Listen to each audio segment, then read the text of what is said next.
ആദ്യം തുടങ്ങാം, പിന്നെ ഇവിടെ ചോദിക്കൊണ്ടോ? ഓക്കെ. என் நெஞ்சில் குடியிருக்கும் எனது நண்பார்ந்த ரசிகர்களுக்கும் வணக்கம். நான் இந்த ஹவாய் ஆபீஸ்ல சேர்ந்ததுக்கு பிறகு நான் நினைச்சது அவங்க விஷயமா இருக்குன்றது. ஆனா இங்கே நம்ம கொலீக்ஸ் எல்லாம் பார்க்கும்போது ரொம்ப சந்தோஷமா இருக்கு. இங்க இருக்கிற என்னோட வாய்ஸ் டீம் ரொம்ப ரொம்ப ரொம்ப கேரிங் சப்போர்ட்டிவா இருக்குங்க. அப்புறம் நம்ம கேர்ள்ஸ் டீம் ரொம்ப அழகா இருக்கீங்க.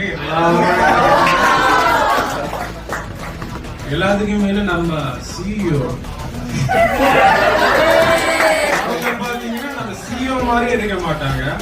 நம்ம கூட இருந்து ஒரு எம்ப்ளாயி மாதிரியே இருந்து எல்லாரும் சப்போர்ட் பண்ணி பாட்டு பாடி எல்லாரும் ரசித்து வைக்கிறாங்க.